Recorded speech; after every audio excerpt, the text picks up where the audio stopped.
जब चाहो तब मिले।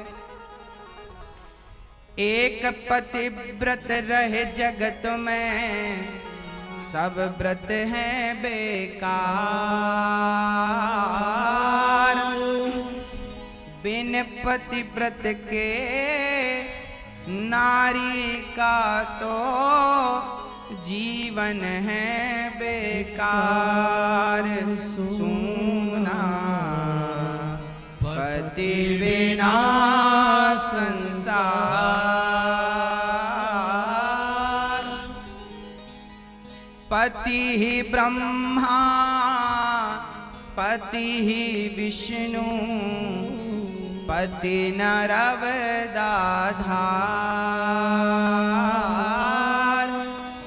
जिस नारी ने कंधा पाया, उसकी नैया पार। सुना पति बिना संसार। तो पति क्या होता है वो आप समझ लीजिए। किस्मत वाली स्त्रियों के मांग में सिंदूर होता है, हाथ में चूड़ी और गले में मंगलसूत्र होता है। अब प्रश्न दूसरा खड़ा हो गया, महाराज जी हम तो ठीक सेवा करती हैं, पति को हम भगवान भी मानती हैं, पर हमारे पति बड़े दुष्ट हैं, हम क्या करें? पति को तो हम भगवान कहती हैं, हम तो आरती भी उतारने को तैयार हैं, हम तो पतिव्रता बन भी जाएं, पर हमारा पति तो दुष्ट है, शराब पीता है, लात मारता है और गालियां देता है। क्या करें महाराज जी? देखो ये जिंदगी जो है मेरी माँ, जीने के लिए है, जीना तो पड़ेगा। रोते रोते जियो या हंसते हंसते, ये आपको निर्णय लेना पड़ेगा। आपको पति गलत मिला है, शराबी मिला है, जुआड़ी मिला है, मारता है आपको, तो मेरा एक प्रश्न आपसे है कि आपको ही ऐसा पति क्यों मिला? क्यों मिला? अच्छा पति क्यों नहीं मिला? जैसे आपको चाहत थी कि मेरा पति ऐसा हो वैसा पति आपको क्यों नहीं मिला? जानती हो क्यों मेरी माँ?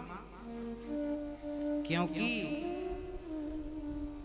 पिछले जन्म के जितने आपके पुण्य होंगे, जितना अधिक पुण्य होगा उतना अच्छा परिवार मिलेगा, उतना अच्छा रंग और रूप मिलेगा। कहते हैं शरीर सुंदर, सुंदर शरीर भी पिछले जन्म के पुण्य से मिलता है, सुंदर पति भी पिछले जन्म के पुण्य से मिलता है, सुंदर बच्चे भी, संस्कारी बच्चे भी पिछले जन्म के पुण्य से मिलते। मतलब आपके पास पुण्य की पूंजी है तो आपको सब अच्छा मिला, नहीं है तो घटिया माल पकड़ा दिया परमात्मा, चाइना माल, कोई गारंटी नहीं कब बिगड़ जाए, कोई वारंटी नहीं कब खराब हो जाए। तो जिनके पति बात बात में शराब पी करके ताने मारते हैं, आपका पति चाइना मॉडल है, सस्ता वाला पकड़ा दिया परमात्मा, दिया तो पर आपका बजट कम था, सस्ता दे दिया। कब बिगड़ जाए पति पता नहीं, चाइना की तरह बिगड़ेगा फिर सुधरता भी नहीं है। चाइना का सामान एक बार बिगड़ जाए तो उसका कोई इलाज नहीं है, फिर फेंक दो। ऐसे ही पति है कुछ, और कुछ पति ही नहीं, कुछ स्त्रियां भी ऐसी, थोड़ी सी बात खटपट हुई तो उठाए झोला, चलो पापा के घर, मायके जा रही है, घर छोड़ के मायके। तो जो बात बात में मायके जाने की धमकी दे, ये भी तुम्हें सस्ती पत्नी मिली है, तुम्हारा बजट ठीक नहीं था, भगवान ने सस्ती वाली पत्नी पकड़ा दी। कब बिगड़ जाए पता नहीं, किस बात पे बिगड़ जाए ये भी पता नहीं। तो ये सब सस्ता माल है। आज जो बात बात पे झगड़े हो रहे हैं, ये सब सस्ते लोग हैं, तुच्छ लोग हैं। समझदार गंभीर लोग तो झगड़ा करते ही नहीं। वो अपने विवेक से अपने घर के झगड़े को शांत कर लेते हैं, हर बिगड़ी बात को बना लेते हैं। दूध फट जाए तो वो लोग घबराते हैं जिनको पनीर बनाना नहीं आता। जिनको पनीर बनाना आता है वो फटे हुए दूध से घबराते नहीं हैं, फट जाए तो पनीर बना लेते हैं, सदुपयोग कर लेते हैं। जीवन में वो लोग ज्यादा परेशान हैं जिनको रिश्ते निभाने नहीं आए, चलाने नहीं आए, वो आज बहुत परेशान है।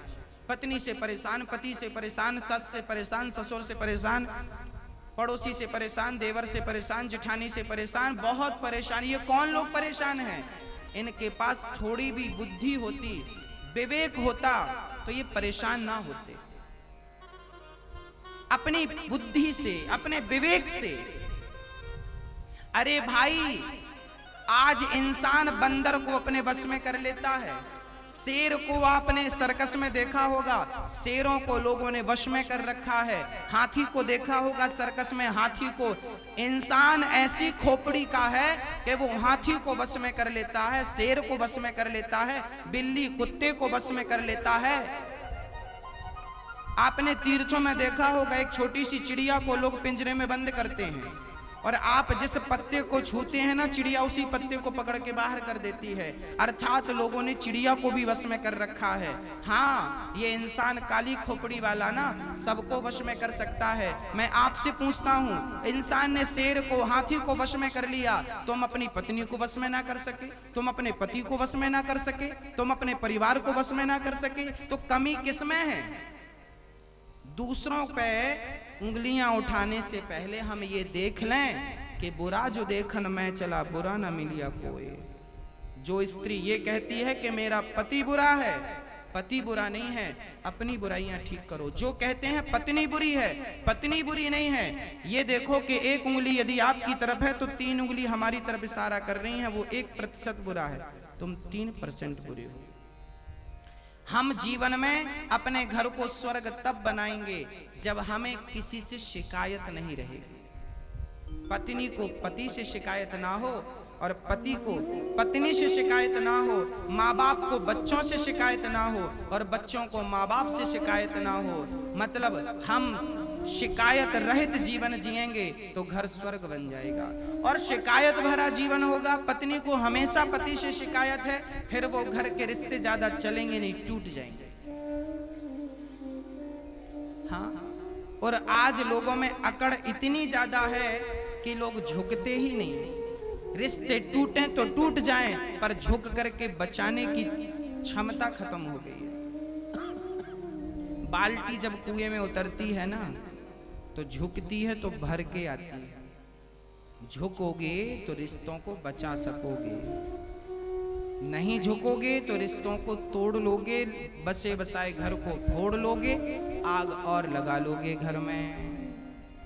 बिगड़ी बात को बनाने का अभ्यास करिए। अच्छा, मैं कई बार सामान्य बातें देखता हूं,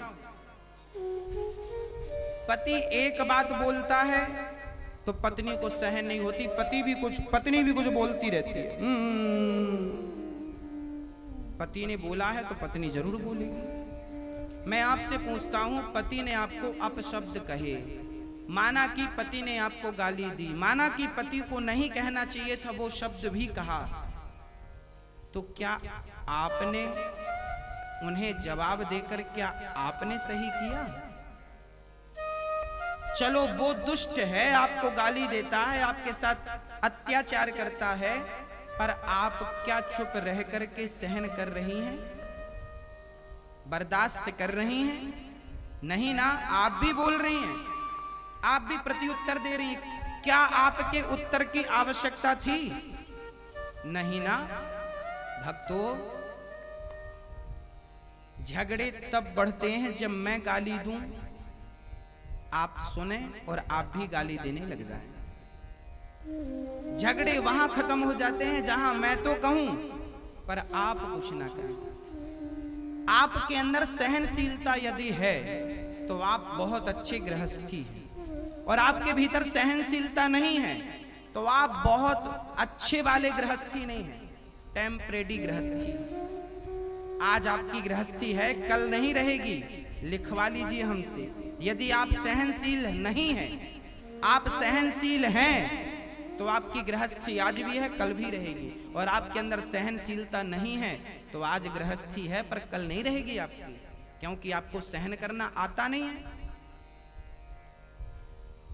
तो सहन करना पड़ेगा। गोस्वामी तुलसीदास जी की पत्नी से मिलने गए। गोस्वामी जी, सुनो, रात को आए हैं तुमसे मिलने, तुम्हारे बिना जी नहीं लग रहा है। सांप को ही रस्सी समझकर कुटिया पे चले गए, उनके कमरे में चले गए। पत्नी ने क्या जवाब दिया? पत्नी ने कहा, जितना दिल मुझसे लगाए हो इतना भगवान से लगाते तो भगवान मिल जाते। लो, गोस्वामी जी को पत्नी ने ये जवाब दिया। अब बताओ, क्या गोस्वामी जी की पत्नी को ये जवाब देना चाहिए था? पति आया है मिलने तो स्वागत करो, सत्कार करो, पानी पिलाओ, पूछो कैसे आना हुआ, ये थोड़ी कि आए हो हमसे मिलने। पर ठीक है, गोस्वामी जी ने अपनी पत्नी के उस शब्द को गुरु मंत्र मान लिया और अपना जीवन बदल लिया। पर आज का हर आदमी तो गोस्वामी तुलसीदास नहीं बन सकता। बनना होता तो गली गली में तुलसीदास नजर आते। रोज तो अपमान सह रहे हैं बेचारे। हाँ, परंतु वो विचारधारा गोस्वामी जी की जीना हर इंसान की तो नहीं हो सकती। वो थिंकिंग गोस्वामी जी की थी, सबकी तो नहीं हो सकती। महाराष्ट्र के एक संत थे, नाम था तुकाराम जी। संत तुकाराम जी की पत्नी बड़ी दुष्ट प्रकृति की थी। संत तुकाराम जी सत्संग कर रहे थे, पत्नी आई, क्यों जी कमाते धमाते कुछ हो नहीं, बस बैठे गाल बजाते रहते हो। 2-4 भगत बैठे थे। पत्नी ने कहा, सोना उठ के चले जाओ घर, तुम्हारे कोई काम धाम नहीं, निठल्ले बैठे रहते हो यहाँ। पत्नी आई और सबके बीच में पति का अपमान करके चली गई। निठल्ला है, बैठा है, कोई काम हम करता नहीं। गई कुएं पानी भरने चली गई। पानी भर के आई, सिर पे घड़ा था, देखा तो फिर भी बाबा जी बैठे। बड़ा गुस्सा आया, बात नहीं मानता, पूरा घड़ा भरा भराया पति की खोपड़ी में पटक दिया। ले, पति मुस्कुराते हुए बोला, देखो जी मेरी पत्नी कितनी अच्छी है। पहले तो आई बेचारी, गरज गई, बाद में आके बरस गई। बादल तो गरजते हैं, बरसते नहीं, पर मेरी पत्नी तो गरजती भी और बरसती भी बराबर है। ऐसी विपरीत पत्नी को पाकर भी तुकाराम जी भगवान का धन्यवाद देते थे। विपरीत थी पत्नी, बिल्कुल अपोजिट थी। एक दिन तुकाराम जी से कहा, जाओ कुछ कमा के लाओ। तुकाराम जी गए तो एक खेत में गन्ने की कटाई चल रही थी, तो गन्ने तोड़वाने लगे। तो खेत के किसान ने 4-6 डंडे गन्ने के दे दिए, बाबा जी तुम भी चूसना। बाबा जी 4 डंडे कंधे पे दबा करके ला रहे थे, तो बच्चे मिल गए, बाबा जी गन्ना दे दो, गन्ना। तो तुकाराम भगत आदमी थे, बड़े सज्जन थे, डंडा तोड़ तोड़ के बच्चों को दे रहे हैं, लो बेटा गन्ना चूसो, लो बेटा राम जी लो, श्याम जी लो, राधा जी लो, सबको दे। एक डंडा बचा। घर गए, पत्नी ने कहा, क्या कमा के लाए हो? लाठी बता दी सामने। उसको लगा लाठी है, मारने आया है। पत्नी ने छोड़ा कर बाबा जी की पीठ में जमाया वही गन्ना, और जब गन्ना पीठ में जमाया तो गन्ना टूट गया। अभी एक था, 20 से टूटा, 2 हो गए। तुकाराम जी सोचे, तुम कितनी अच्छी हो। मैं रास्ते भर यही सोचता आया कि गन्ना एक है, चूसने वाले 2 हैं, कैसे चूसेंगे। अब तुमने 2 कर दिया, एक का रस तुम चूस लो, एक का हम चूस ले रहे हैं। मतलब पत्नी ऐसी है फिर भी झगड़ा नहीं। देखो, आप इतने सहनशील हो जाएं तो आपका घर स्वर्ग बन जाए। सहनशीलता इतनी हो। एक पत्नी ने अपने पति को कह दिया, तुम जानवर हो, जानवर, 1 नंबर के। पत्नी ने कहा, तुम जानवर हो, सबके बीच में कहा। पर पति बड़ा पॉजिटिव था, नेगेटिव विचारधारा थी ही नहीं, नेगेटिव सोचना नहीं उसको। पत्नी ने कहा, तुम जानवर हो। पति ने कहा, तुम ठीक कह रही हो, तुम हमारी जान, हम तुम्हारे वर बराबर जानवर। जान प्लस वर बराबर जानवर। झगड़ा करने वाले तो इतनी सी बात पे भी झगड़ा कर लेते हैं, और झगड़ा ना करने वाले बड़ी बड़ी बातों को हल्के में लेके खत्म कर देते हैं। अब आपकी गृहस्थी है, आपका घर है, आपका परिवार है, कैसे डील करना है, कैसे रहना है, कैसे नहीं रहना, मर्जी आपकी। सारे द्वार आपके लिए खुले। आप सहनशील बनना चाहते हैं या नहीं बनना चाहते? सहनशीलता है, हम तो यही कहेंगे, सहनशीलता बढ़ाइए। पत्नी को सहनशील बनना पड़ेगा, पति को सहनशील बनना पड़ेगा। परिवार के हर सदस्य को 2 बातें पचाने की क्षमता रखो। बात बात पे गरम मत हो जाया करो, बात बात पे आपा मत खो दिया करो। सहनशील समुद्र की तरह गंभीर बनो, लाखों नदियां रोज मिल रही हैं समुद्र में, पर आज तक बाढ़ नहीं आई। और आपके पड़ोस की नदी में थोड़ा पानी गिरा तो बाढ़ आ गई। क्षुद्र नदी जल भरी तराई, थोड़ी छोड़ी छोटी नदियों में जल्दी बाढ़ आ जाती है, समुद्र में बाढ़ नहीं आती, क्योंकि वो गंभीर है। वो इंसान को समुद्र की तरह बनना होगा। बात बात पर जो विवाद करे ये छोटी नदी की तरह है, और जो हर बात पे गंभीर रहे, गंभीरता से विचार करे, वो समुद्र की तरह। हमें समुद्र की तरह बनना, गंभीर बनना। कोई भी निर्णय क्रोध में ना ले लेना। किसी ने कोई बात कही, निर्णय ले लिया, जाओ आज से हम तुम्हारा मुंह नहीं देखेंगे, जाओ आज से निकल जाओ घर से, जाओ ये कर लो वो कर लो, ये ऐसे रिश्ते नहीं चलते। सामने वाला आपको गाली दे रहा है तो आप मंथन करिए, विचार करिए, सामने वाला हमें गाली क्यों दे रहा, हमें क्या कमी है, क्या गलती हमने की जिसके कारण सामने वाला। अपनी गलती पे विचार करिए, अपनी गलती को सुधारिए, अपने आप सामने वाले की शिकायत खत्म हो जाएगी। हाँ, हम तो ये विचार करते हैं हमें गाली क्यों दी, क्यों दी तूने गाली हमें, अरे इस पर विचार की, गाली क्यों मिल रही है आपको, क्या गलती की आपने, वो गलती कब सुधारेंगे आप। ऐसे रिश्ते चलते हैं। खासकर पति पत्नी को बहुत समझदारी की जरूरत है, बहुत। पत्नी को समझदार होना चाहिए, और बुढ़ापे में पत्नी ही काम आती है। जब बूढ़ा आदमी ना बहू पानी देने आती, ना बेटा पानी देने आता, यदि पत्नी जिंदा है तो वो आपकी सेवा करेगी, पांव दबाएगी, भोजन कराएगी, ख्याल रखेगी आपका। इसलिए पत्नी का आदर करो, पत्नी का सम्मान करो, पति का आदर करो, पति का सम्मान करो, और गृहस्थी को बिल्कुल स्वर्ग की तरह रखो। जो जो हमने बताया उस पर बहुत विचार करिए। हमने तो शॉर्ट में केवल सूत्र दिए हैं, सब्जेक्ट पे बोलूंगा ना तो पूरी कथा इस पे निकल जाएगी। हाँ, कथा रह जाएगी, ये गृहस्थी कथा हो जाएगी। इसलिए हाँ, जीवन में भगवान ना छूटें। हम यही कहते हैं, जीवन में कुछ ना छूटे। परिवार के बीच में रहकर गोविंद का भजन करना है, भगवत भजन करना है। हाँ, और जब भगवान के घर से बुलावा आएगा, सबको जाना पड़ेगा, सबको जाना पड़ेगा। बाद में जब जाने लगोगे तब फिर कहोगे, हे भगवान थोड़ा सा मौका दे दो, थोड़ा सा वक्त दे दो, 1 मिनट की मोहलत दे दो। अब पछताए होत क्या, जब चिड़िया चुग गई खेत। जब समय था तो लड़ते थे, अब समय चला गया तो प्यार करने के लिए, बात करने के लिए, मिलने के लिए, 1-1 मिनट के लिए तड़प रहे हैं, तरस रहे हैं। ओ भक्तों